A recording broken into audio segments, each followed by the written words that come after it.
Hello dear student, कैसे हैं बेटा आप लोग? ओके ओके बेटा, आज हम लोग स्टार्ट करेंगे साउंड का लेक्चर 5 बेटा। ठीक है, तो साउंड के लेक्चर 5 में जो हम लोग बात करेंगे बेटा, वो बात करेंगे साउंड के कैरेक्टरिस्टिक्स की, कि साउंड की लाउडनेस, पिच, क्वालिटी, जिसे हम बेसिकली टिम्ब्रे बोलते हैं। इन सबको देखेंगे कि इनको किसके अकॉर्डिंग, इनकी कैरेक्टरिस्टिक्स के अकॉर्डिंग किस तरीके से हम लोग डिफ्रेंशिएट करते हैं और किस तरीके से हमें अलग अलग साउंड में अलग अलग डिफ्रेंशिएशन दिखाई देता है। ठीक है, तो आइए अगर हम बात करते हैं बेटा साउंड के कैरेक्टरिस्टिक्स की। देखिएगा, सबसे पहले क्या रहा है, the two sound can be distinguished from one another by the following three different characteristics. या तो हम दो साउंड को कैसे डिफरेंट मानते हैं, लाउडनेस के बेसिस पे, या पिच का मतलब श्रिलनेस के बेसिस पे हम साउंड को अलग कर सकते हैं। अगर हम यहां भी नहीं कर पा रहे हैं तो हम क्वालिटी के बेसिस पे साउंड में डिफरेंशिएट कर सकते हैं। दैट इट मींस टू से अगर हमारे पास दो साउंड अलग अलग सुनाई देता है तो हम उनको इन सारी बेसिस पे अलग कर सकते हैं। तो सबसे पहला पॉइंट आता है बेटा लाउडनेस। लाउडनेस, तो अगर मैं केवल लाउडनेस की बात करूं तो देखिएगा, लाउडनेस डायरेक्टली डिपेंड करता है साउंड वेव की वेवलेंथ, साउंड वेव की एम्पलीट्यूड पर। एम्पलीट्यूड जितना ज्यादा हाई होगा लाउडनेस उतनी ज्यादा होगी, एम्पलीट्यूड जितना ज्यादा डाउन होगा यानी कि कम होगा, लाउडनेस उतनी कम हो जाएगी। ठीक है, तो यहां पे कह रहा है the loudness is the characteristics by virtue of which a sound of a loud sound can be distinguished from a faint one both having the same pitch and quality. यानी कि दो साउंड जिसकी पिच और quality same है तो भी हम उन दोनों में डिफरेंट पता कर सकते हैं on the basis of the loudness. अब ये लाउडनेस डिपेंड किस पे करता है बेटा, लाउडनेस डिपेंड करता है बेटा एम्पलीट्यूड पर। लाउडनेस किस पे डिपेंड करता है बेटा, एम्पलीट्यूड पर। तो देखिएगा इसका ग्राफ कैसे बनता है, इसको हम लोग ग्राफ के हेल्प से समझते हैं। देखिएगा, यहाँ पर दो ग्राफ है, पहला ग्राफ ये रहा और ये रहा दूसरा ग्राफ। अगर आप पहले ग्राफ को देखेंगे, देखिए यहाँ दिया है डिस्प्लेसमेंट और ये दिया है टाइम। तो आप पहले ग्राफ को देखेंगे, ये रहा आपके ब्लू कलर का ग्राफ। तो अगर आप यहाँ देखेंगे, यहाँ पर लिखा है स्मॉल एम्पलीट्यूड का मतलब क्या, ये गैपिंग। ठीक है, ये गैपिंग यहाँ पर जो आपको दिखाई दे रही है दैट इज द एम्पलीट्यूड। ठीक है, the maximum displacement from the mean position is called amplitude. तो ये हो गया बेटा एम्पलीट्यूड। तो यहाँ पर हमें दिखाई दे रहा है एक स्मॉल एम्पलीट्यूड का एरिया, लेकिन यहाँ पर सेम ग्राफ में दिखाई दे रहा है कि आपका ये जो एम्पलीट्यूड है ये काफी बड़ा हो गया है। ठीक है, तो इस तरीके से एक स्मॉल एम्पलीट्यूड और एक लार्ज एम्पलीट्यूड वाले दो साउंड हमें दिखाई दे रहे हैं। अब देखिए, इनकी फ्रीक्वेंसी सेम है, पिच सेम है, सब कुछ सेम है।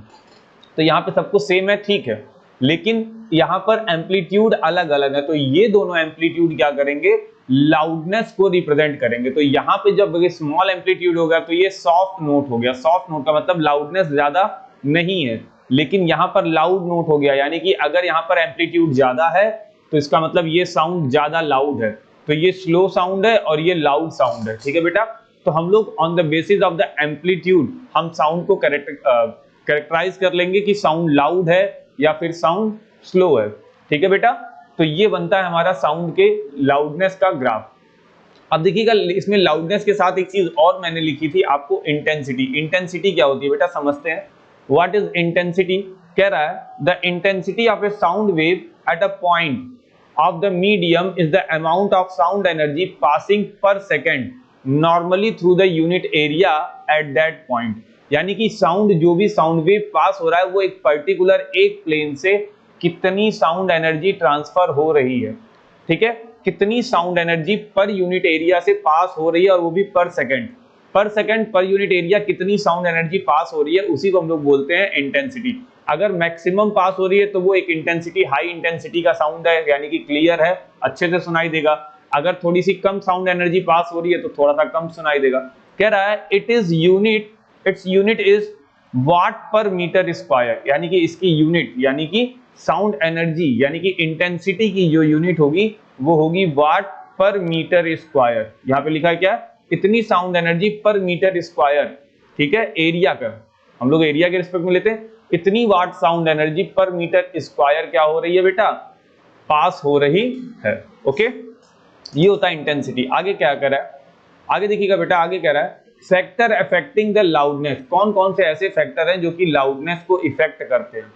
तो आइए, पहला कह रहा है the loudness is directly proportional to the square of the amplitude. Directly proportional to the square of the amplitude का मतलब क्या होता है कि एम्पलीट्यूड के स्क्वायर के डायरेक्टली प्रोपोर्शनल है। The loudness is directly proportional to the square of the amplitude, then it means to say loudness is directly proportional to the square of the amplitude. Amplitude जितना ज्यादा बढ़ेगा loudness उतनी ज्यादा बढ़ेगी, अगर directly proportional तो increment होगा, ठीक है। तो यहां पर बस यहां पर जो इंक्रीमेंट हो रहा है वो स्क्वायर के फॉर्म में है कि अगर मान लीजिए अगर हमारा ये 2 है, मान लीजिए हमारा एम्पलीट्यूड 2 है तो ये भी हमारा बढ़ेगा, ठीक है। जैसे मान लीजिए 2 है तो ये √2 हो जाएगा, ये 4 जाएगा तो ये 2 जाएगा, तो ये स्क्वायर के फॉर्म में इंक्रीमेंट करेगा और ये सिंपल, ठीक है। तो हमारा लाउडनेस जो होता है बेटा वो एम्पलीट्यूड के स्क्वायर के डायरेक्टली प्रोपोर्शनल होता है, यानी कि अगर ये इंक्रीज करेगा तो ये भी इंक्रीज करेगा।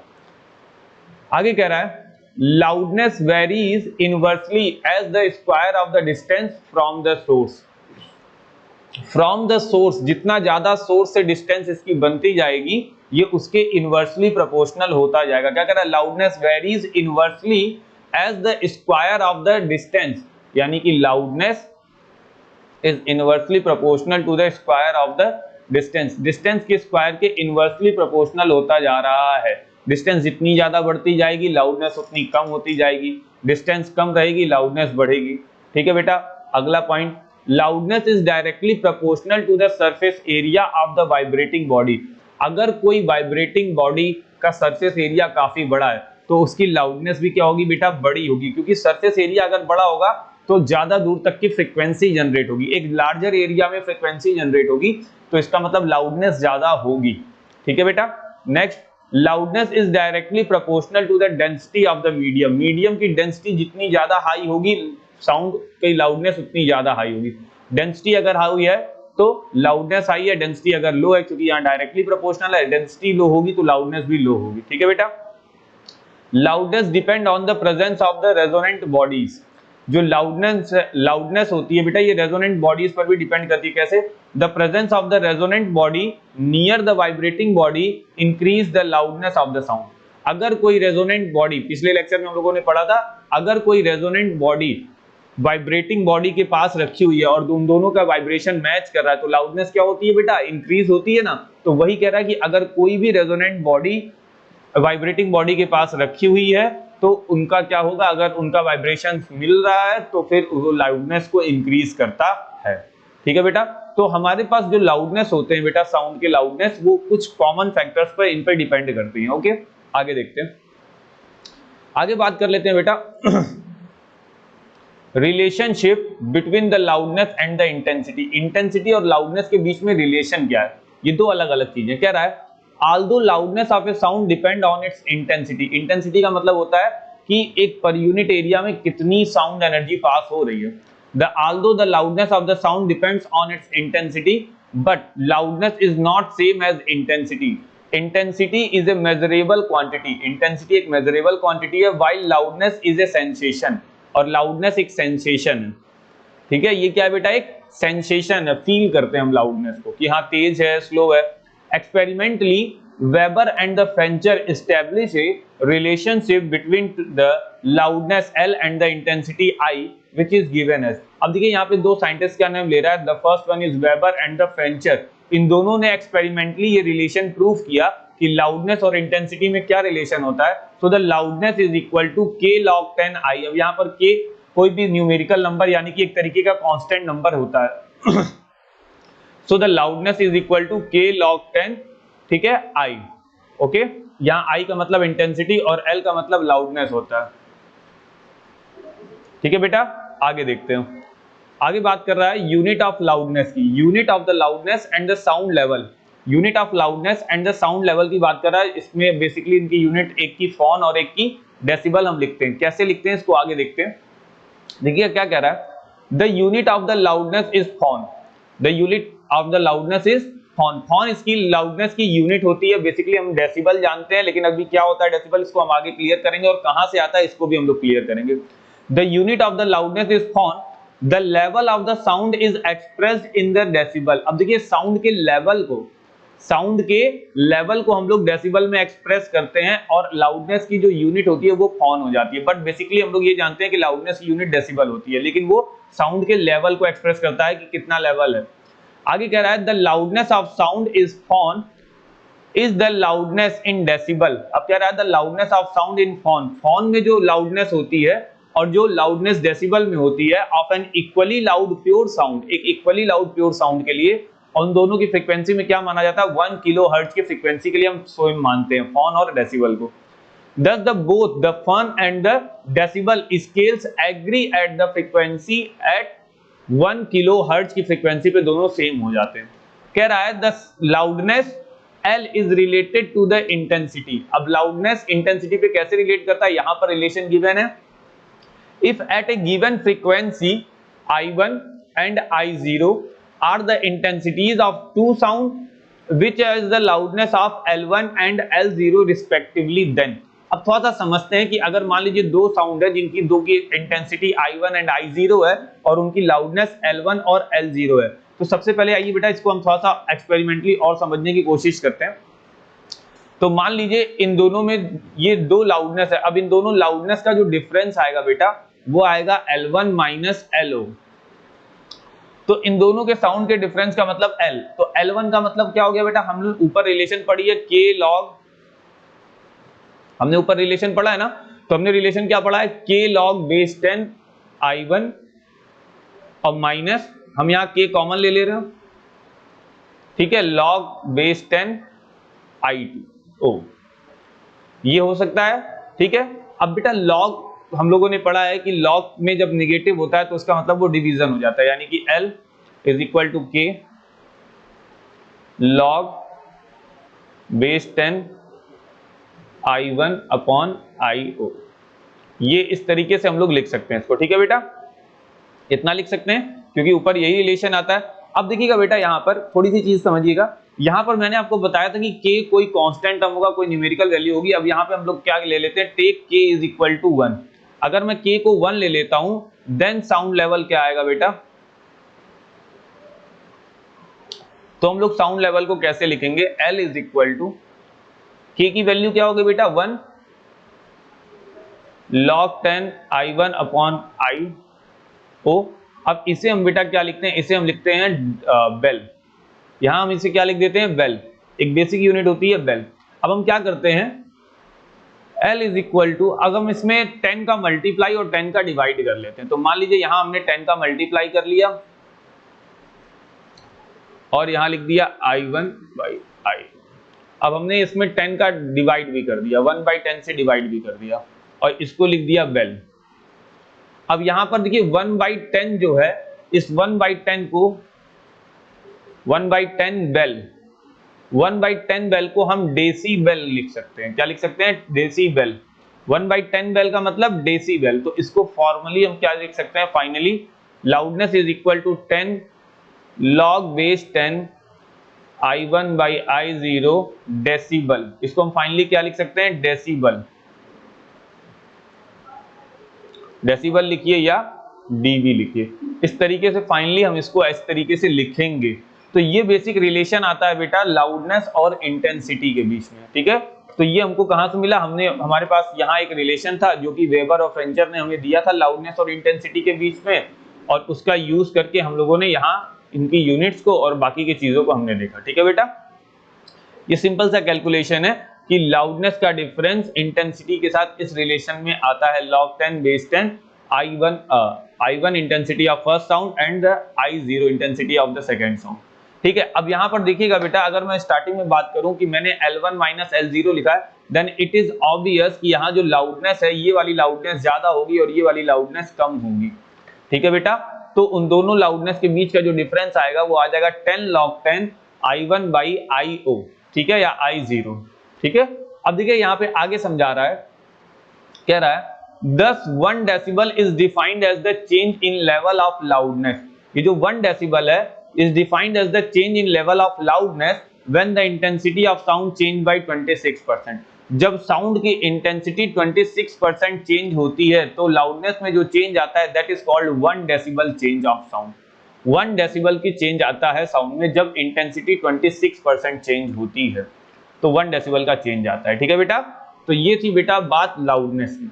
आगे सेकंड बात कर लेते हैं बेटा पिच की। पिच क्या होती है, अगर मान लीजिए दो साउंड जिनकी लाउडनेस सेम है, जिनकी लाउडनेस क्या है बेटा सेम लाउडनेस है, यानी कि दो डिफरेंट साउंड है जिनकी लाउडनेस सेम है, यानी कि उनका एम्पलीट्यूड सेम है, लेकिन उनमें फिर भी डिफरेंस अगर हम कर रहे हैं तो on the basis of the pitch, जिसे हम श्रिलनेस कहते हैं।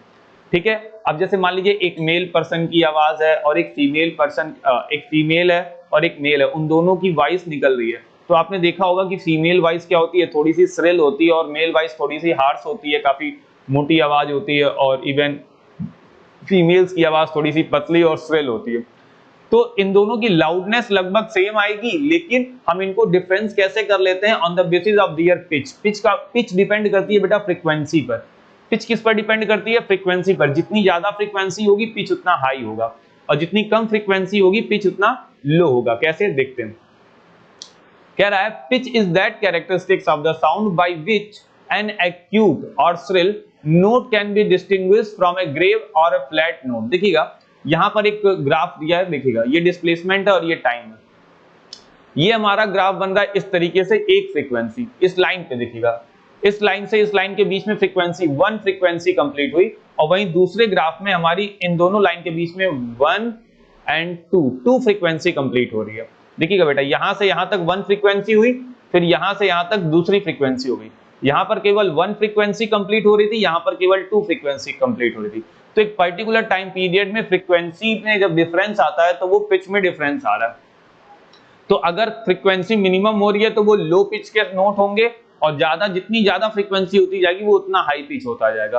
अगर यहाँ पे और फ्रीक्वेंसीज आ रही है तो वो इससे भी ज्यादा हाई पिच का नोट हो जाएगा। ठीक है बेटा, तो पिच जो है वो श्रिलनेस, यानी कि एक तरीके से एक मेल और एक फीमेल वॉइस में डिफरेंस भी बता सकता है श्रिलनेस के बेसिस पे। ठीक है बेटा, सो दैट इज पिच। इसके बाद आता है बेटा क्वालिटी। क्वालिटी का मतलब अगर मान लीजिए दो डिफरेंट साउंड है जिनकी लाउडनेस सेम है, यानी कि एम्पलीट्यूड सेम है, जिनका पिच भी सेम है यानी कि फ्रीक्वेंसी भी सेम है, लेकिन फिर भी उनमें डिफरेंस है, यानी कि दो अलग अलग म्यूजिकल इंस्ट्रूमेंट हम ले लेते हैं, मान लेते हैं। तो एक फ्लूट ले लेते हैं, एक वायलिन ले लेते हैं, मान लीजिए दो अलग अलग म्यूजिकल इंस्ट्रूमेंट है, तो दोनों के अलग अलग तरीके से ग्राफ जनरेट होते हैं। मे बी पॉसिबल कि उनका एम्पलीट्यूड सेम हो, मे बी पॉसिबल कि उनकी फ्रीक्वेंसी सेम हो, यानी कि उनका पिच और उनकी लाउडनेस सेम होगी, लेकिन उनकी क्वालिटी अलग हो जाएगी। On the basis of the quality या टिम्ब्रे हम उनमें डिफरेंशिएट कर लेते हैं कि ये साउंड कौन से म्यूजिकल इंस्ट्रूमेंट का है। तो देखिएगा क्या कह रहा है इसमें, कह रहा है the quality of the timbre and the wave form. कह रहा है quality of a sound is the characteristics which distinguish the two sound of the same loudness and the same pitch but emitted by the two different instrument। अब आपको यहाँ graph दिख रहा होगा, देखिएगा अगर आप ये ग्राफ देखेंगे तो बेटा पहले वाले ग्राफ में देखिए ये एम्पलीट्यूड है और ये रहा आपका 1 ऑसिलेशन यानी कि फ्रीक्वेंसी। दूसरे ग्राफ में भी देखिए यही एम्पलीट्यूड है, इतना मैक्सिमम डिस्प्लेसमेंट, और ये है हमारी फ्रीक्वेंसी। तो जितनी दूर में इसकी एक फ्रीक्वेंसी हो रही है उतने में इसकी भी एक फ्रीक्वेंसी हो रही है। जो एम्पलीट्यूड इसका है वही एम्पलीट्यूड इसका है, यानी कि यहां पर लाउडनेस और पिच दोनों क्या है बेटा, सेम है, लेकिन फिर भी इन दोनों साउंड में डिफरेंस है। तो इन दोनों साउंड के डिफरेंस को हम लोग किससे करते हैं, क्वालिटी से डिफरेंस करते हैं। ठीक है, on the basis of the quality, यानी कि वेव का फॉर्म ही अलग अलग है। अब देखिए यहाँ पर नॉर्मली स्फेरिकल बना है, यहाँ पर कैसे बना है, लीनियर। तो ये अलग अलग वेव फॉर्म की वजह से अलग अलग हो रहे हैं। अब जैसे मान लीजिए मैंने फ्लूट ले लिया और वायलिन ले ली, तो फ्लूट और वायलिन का किस तरीके से मान लीजिए स्ट्रक्चर बन जाता है, देखिएगा। तो आपने फ्लूट ले लिया तो ये फ्लूट का बन रहा है,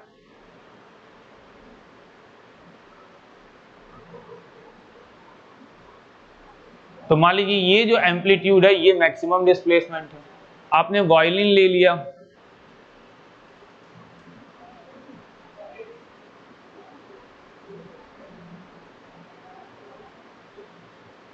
इस तरीके से कुछ बन रहा है। ठीक है, तो यहां पर इसका जो एम्पलीट्यूड आएगा वो एम्पलीट्यूड ये दोनों का सेम होगा, साथ ही साथ इन दोनों की फ्रीक्वेंसी भी सेम हो जा रही है। फ्रीक्वेंसी और एम्पलीट्यूड सब कुछ सेम है बेटा, ठीक है, लेकिन जो चेंज आ रहा है वो आ रहा है वेव फॉर्म में। इनका जो ग्राफिकल वेव फॉर्म है वो अलग अलग होने की वजह से दो साउंड के बीच में हम लोग चेंज डिफरेंस पता कर लेते हैं। ठीक है बेटा, तो ये कुछ साउंड की कैरेक्टरिस्टिक्स होती हैं जिनके अकॉर्डिंग हम क्या करते हैं, दो साउंड के बीच में डिफरेंस को पता करते हैं। ठीक है, इसके बाद आता है बेटा music and the noise. Music क्या होता है, जो सॉफ्ट लगता है, हियरिंग में मजा आता है, दैट इज कॉल्ड म्यूजिक। देखिएगा क्या कह रहा है, all sound which produces the sensation of hearing can be रफली divided into two categories. Music यानी कि अच्छी आवाज, it is a pleasant continuous and uniform sound produced by the regular and the periodic vibration. पहले तो ये एक continuous uniform sound होता है, एक रेगुलर और पीरियोडिक वाइब्रेशन होता है जो कि प्लीजेंट होता है। For example the sound of produce by violin, violin से प्रोड्यूस साउंड, लेकिन जिसको बजाने आता है उसको। Piano, flute, tuning fork are the musical sound, ये सब साउंड अच्छे साउंड जनरेट करते हैं, लेकिन याद रखिए फिर भी मैं कह रहा हूँ बजाने वाले, जिसको बजाने आता है उसके लिए। जो जिसको नहीं आता है बजाने, जो इंस्ट्रूमेंट नहीं यूज कर पाता है, वो क्या करता है, वो नॉइस ही जनरेट करता है। Their sound level is usually between 10 decibel to 30 decibel. इनका साउंड लेवल 10 से लेके 30 डेसिबल तक होता है और ये काफी प्लीजेंट साउंड भी माना जाता है। लेकिन नॉइस क्या होता है, नॉइस एक प्लीजेंट साउंड नहीं होता। कह रहा है noise the sound other than the musical sound are called noise. जो म्यूजिकल साउंड नहीं होते वो नॉइस होते हैं। It is sound produced by the irregular succession or disturbance and the unusual a discontinuous sound, यानी कि एक डिसकंटिन्यूअस साउंड हो जो कि इररेगुलर सक्सेशन करता हो, डिस्टरबेंस क्रिएट करता हो, दैट इज कॉल्ड नॉइस। आगे लिख रहा है it is discordant and the unpleasant to the ear, ये कानों को अच्छा नहीं लगता, पेनफुल लगता है, मन करता है बंद कर दो तुरंत। जैसे example the sound produce when the stone is thrown in a tin, tin के ऊपर साउंड मारो, सॉरी टिन के ऊपर कोई भी स्टोन गिरा हो तो एक अजीब सी शोर वाली आवाज, घर में बर्तन गिर जाए मान लो तो बर्तन की आवाज कैसे लगती है बेटा, एक शोर की तरीके से लगती है। तो वो एक डिसकंटिन्यूअस और डिस्टरबेंस वाले साउंड होते हैं, इररेगुलर सक्सेशन करते हैं, इस वजह से वो हमें नॉइस लगते हैं। ठीक है, आगे कह रहा है tin shed in a noise usually all the sound of level above 120 decibel are term to be noise. तो जितने भी साउंड जो कि 120 से अबव है, 120 डेसिबल से ऊपर के जितने भी साउंड होते हैं उन सभी को हम लगभग क्या मान लेते हैं बेटा, नॉइस मान लेते हैं। अब देखिएगा नॉइस का और एक म्यूजिक का ग्राफ कैसे होता है। जो म्यूजिक होती है बेटा उसका ग्राफ, या फिर अगर आप इसके स्ट्रक्चर को देखेंगे तो वो एक प्लीजेंट होती है, यूनिफॉर्म वे में इसका ग्राफ बनता है। देखिएगा एक यूनिफॉर्म वे में इसका ग्राफ बना है, कोई डिस्टर्बेंस ग्राफ नहीं है। लेकिन वहीं अगर हम दूसरी तरफ जाते हैं तो देखते हैं कि जो नॉइस होता है उसका ग्राफ कुछ भी, कोई यूनिफॉर्म स्ट्रक्चर नहीं, कभी बड़ा कभी छोटा, कभी बहुत ज्यादा एम्पलीट्यूड, कभी छोटा एम्पलीट्यूड, कभी बहुत छोटा एम्पलीट्यूड, और एक रेगुलर फ्रीक्वेंसी भी नहीं, अलग अलग फ्रीक्वेंसी, अलग अलग एम्पलीट्यूड बार बार मिलते हैं, यानी कि यहाँ पर रेगुलर डिस्टर्बेंस है, ये टोटली डिस्टर्ब साउंड होता है, इसलिए इसको हम लोग क्या बोल देते हैं बेटा, नॉइस बोल देते हैं। और ये एक म्यूजिक फॉर्म में होता है क्योंकि ये कॉन्टिन्यूअस है और यूनिफॉर्म है। ठीक है बेटा, तो ये हो जाता है म्यूजिक और ये हो जाता है नीचे वाला बेटा क्या, नॉइस। ठीक है, आगे देखते हैं बेटा, आगे कह रहा है the comparison between the music and the noise. आइए कंपैरिजन देख लेते हैं म्यूजिक और नॉइस के बीच में। देखिए म्यूजिक में क्या कह रहा है, it is regular smooth and pleasant to the year.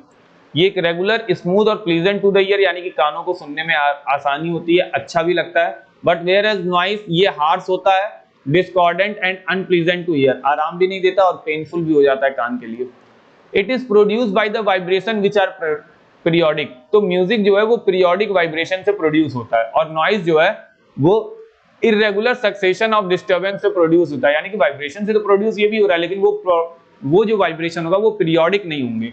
ठीक है, एक डिस्टर्ब वाइब्रेशन होगा। ठीक है, all the component wave are similar without any sudden change in their wavelength and amplitude. क्या कह रहा है, ऑल द कंपोनेंट वेव्स, अब ये वेव की जितने भी कंपोनेंट होंगे are similar without any sudden change in their wavelength and medium amplitude. अब यहाँ पर जो भी साउंड, जैसे म्यूजिक के जो भी साउंड होते हैं, जो वेव का फॉर्म स्ट्रक्चर होता है, उसमें जो वेवलेंथ और एम्पलीट्यूड है ये हमेशा क्या रहते हैं, सेम रहते हैं। कोई भी ऐसा नहीं है कि कभी भी कहीं भी चेंज हो जाए, कोई सडन चेंज नहीं आता। कह रहा है विदाउट एनी सडन चेंज, ये हमेशा यूनिफॉर्म रहते हैं।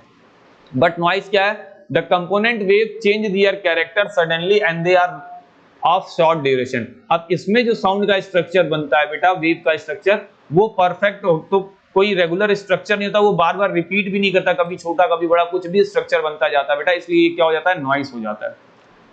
The sound level is low between 10 decimal to 30 decimal, whereas noise level is above the 120 decibel. The wave form is regular. Music का wave form regular होता है और noise का wave form irregular होता है। कुछ example, the sound produced by the musical instrument, और यहाँ पर the sound produced by an aeroplane, road roller, industrial machine etcetera, ये सब क्या हो जाते हैं बेटा, नॉइस हो जाते हैं। ये सब टोटली क्या हो जाते हैं बेटा, नॉइस हो जाते हैं। तो फिलहाल बेटा आज के लेक्चर में हम लोगों ने कितना देखा है, एक बार इसको थोड़ा सा क्विक देख लेते हैं। तो सबसे पहले हम लोगों ने बात की बेटा लाउडनेस की और इंटेंसिटी की। तो हमने बात की कि लाउडनेस के बेसिस पे किस तरीके से हम वॉइस को डिफरेंट करते हैं on the basis of amplitude. इसके बाद इंटेंसिटी की बात की, फिर इंटेंसिटी का लाउडनेस के साथ क्या रिलेशन आता है ये बात की। पिच की बात की, अगर मान लीजिए कोई दो साउंड सेम लाउडनेस के हैं जिनका एम्पलीट्यूड सेम है, तो on the basis of pitch हम उनको डिफरेंशिएट कर सकते हैं। इसके बाद क्वालिटी, अगर मान लीजिए किसी साउंड की पिच और लाउडनेस दोनों सेम है, तो उसकी क्वालिटी के बेसिस पे हम उनको डिफरेंशिएट कर लेते हैं। ठीक है बेटा, ओके। म्यूजिक और फिर नॉइस के बीच में हम लोगों ने डिफरेंस भी देखा। तो बेटा फिलहाल आज के लेक्चर में इतना ही, और ये चैप्टर भी इसी के साथ अप्रॉक्स खत्म हो गया है। बाकी आप इसको पढ़िए, मन लगाइए, फिर मिलते हैं बेटा नेक्स्ट लेक्चर में। Bye bye.